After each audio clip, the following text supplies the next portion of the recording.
Mr. President, as the senator from Missouri has stated, this is a significant day. This is a very special day here in the Congress, as later this afternoon we're going to gather to pay tribute to a truly great senator, the late Senator Ted Stevens of Alaska. His official portrait is unveiled, or will be unveiled shortly, by the U.S. Senate Commission on Art. So his portrait will be part of the Senate Leadership Portrait Collection, which honors past presidents pro tem and past leaders.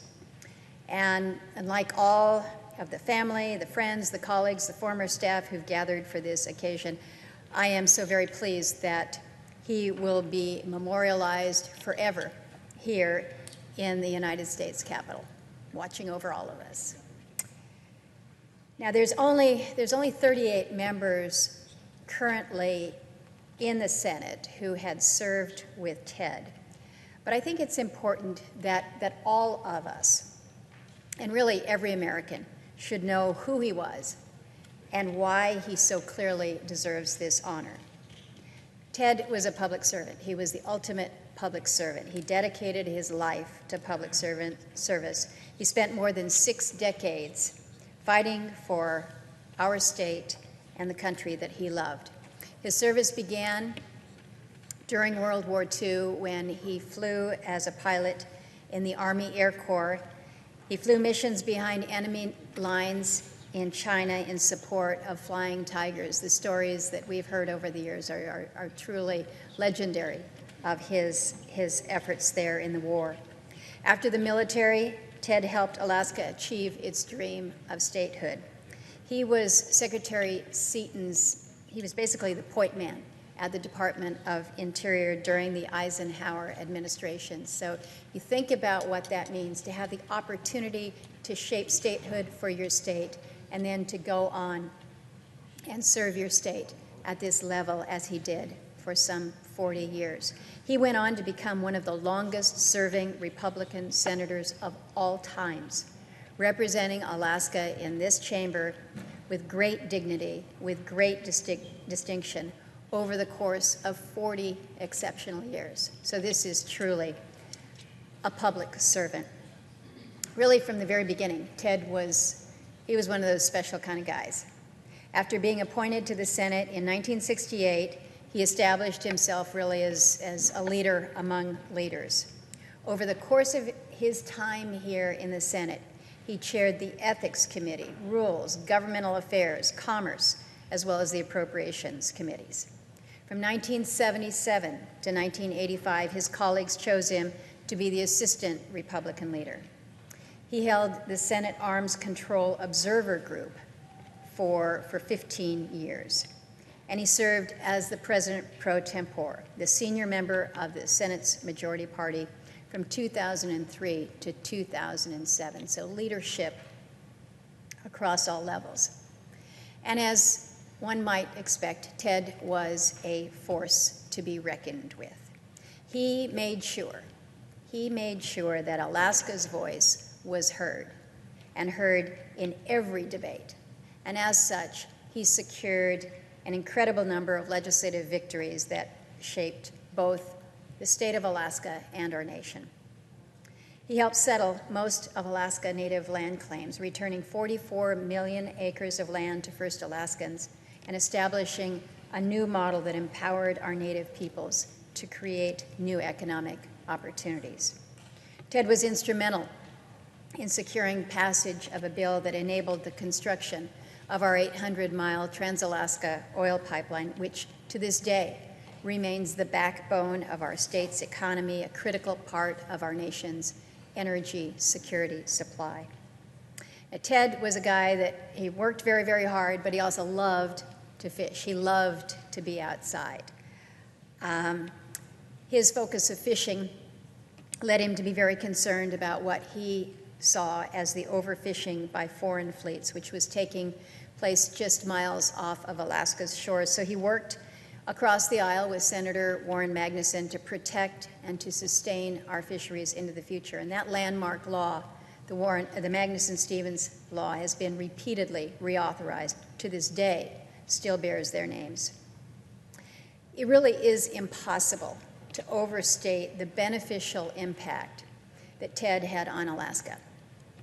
Now, you keep in mind, he came to the Senate in 1968, less than a decade after Alaska had become a state. So he knew, as well as anyone, how tough those early years of statehood had been. And he knew probably as well as anyone how difficult life was for so many Alaskans, particularly in the rural parts of our state. And more than anyone else, he helped to change that.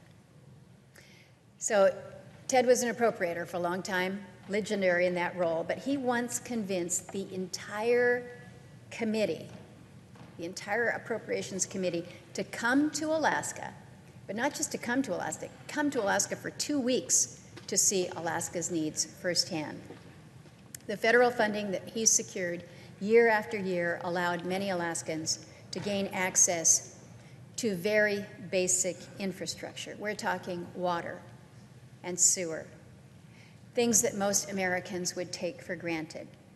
But he also worked to help develop Alaska so that we have a telemedicine network that works.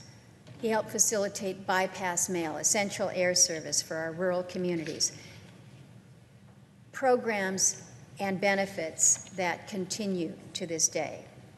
And there is absolutely no doubt that the people of Alaska are better off because of Ted Stevens. Many around the state still lovingly refer to Ted as Uncle Ted. We are happier, we are clearly healthier, we are a safer and a more prosperous state because of his contributions.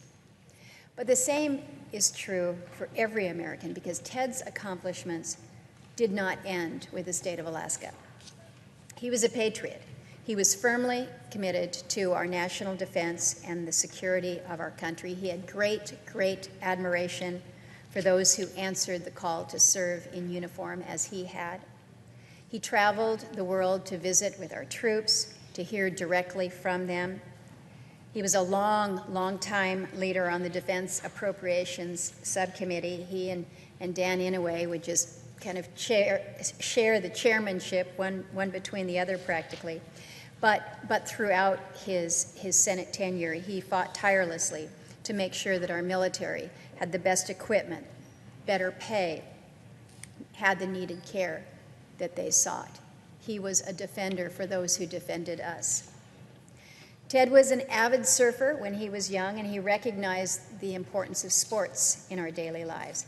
I can remember the story, it's gone around for so many years, but he would tell the story of having to put his eldest daughter, Sue, on a boys' softball team because we didn't have a girls' league in Alaska at the time. So he championed Title IX of the Educational Amendments Act, which provides equal opportunity for women to participate in sports. He also authored the Amateur Sports Act, which created the U.S. Olympics Committee, and worked to ensure funding for physical education programs. Programs, again, that had that fingerprint from Ted Stevens from so many years prior. I can go on and on about Ted's accomplishments. His legislative accomplishments are just considerable and far too many to speak here today. Things like his work to ban damaging high seas drift nets, to the funding that he secured to advance AIDS and breast cancer research. He was involved in so much. But instead, in recognizing that other colleagues wish to speak to Senator Stevens as well, I want to speak very briefly about what I feel made him so effective and really so beloved, because he was beloved. Maybe feared a little bit, but beloved. The first thing to understand is that Ted had a pretty simple motto. It wasn't very complicated. He said, "To hell with politics, just do what's right for Alaska." And he lived by that every day that he served here. He would work with anyone who was willing to do right by the state of Alaska, no matter who you were, where you came from, which side of the aisle you were on. I mentioned Senator Inouye and the relationship that Ted had with him on the Defense Appropriations and on the Appropriations Committee, but they formed a very, very close relationship. They had a lot in common, obviously. They were both veterans, both from young offshore states, but they looked out for one another. They had one another's backs. And on committees, as I mentioned, they would be chairman and vice chairman, trading off, but working with one another. In later years, it wasn't uncommon to find them both smoking cigars out on the pro tem balcony in the early evenings, talking about what had happened that day or what was going to happen the next day. Another thing that folks should know about Ted was that he was definitely a fighter. I'm told that Newsweek described him as a scrapper when he first arrived in the Senate, and it certainly proved to be an apt description throughout his tenure. But Ted was, again, pretty clear. If Alaska's interests were at stake, he was out there to defend it.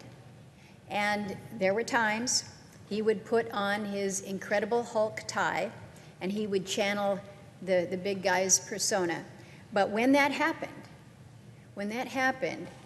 everyone knew, look out, because Ted was going to the mat for Alaska that day. And look out. Now, some suggested that Ted had a bit of a temper. I happen to think, you're chuckling back there, I hear that. I think Ted knew that a little bit of a temper could actually serve him pretty well. And he liked to say, and he'd usually have a cute little gleam in his eyes, but he said, I don't lose my temper, I know exactly where I left it. But Ted was one of those guys. He was great to his people, but when something needed to be said, when it needed to be direct and to the point, he was not going to shy away from it. And that was another part of what really made him a legend around here. I think those who are listening and those who know me know that I have great, immense affection for Ted. And this day and the recognition that he is receiving has great personal meaning. I had the extraordinary fortune to know Ted Stevens for almost my entire life. At one point, he was my boss. I was a high school intern, and that was my first opportunity to really be out of Alaska on my own when I was an intern here for Senator Ted. He was later, of course, my colleague here in the Senate, where he mentored me and partnered with me to help serve Alaska. But above all that, he was a true friend, truly a friend, and I miss him dearly. And I'm reminded of him all the time.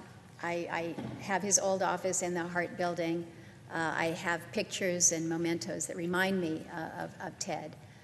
Every time I go back home to the state, I think of him, and it's not just because when I land it says Ted Stevens International Airport, but also when I go out to the communities, when I see a road or a bridge or a community that is no longer utilizing a honey bucket system because of the work that Ted did.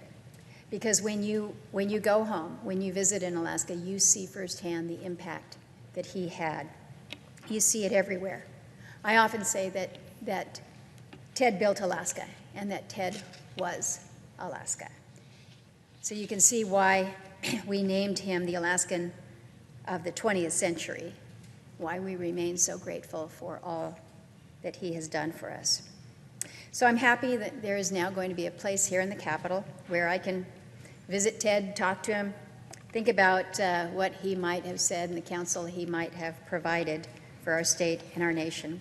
But I do hope that this portrait will be a reminder to those of us who serve here that we can work together, even on the hardest of days, and that if we do, we can achieve great things for the American people, and that sometimes that might just require us to say, to hell with politics, just do what is right.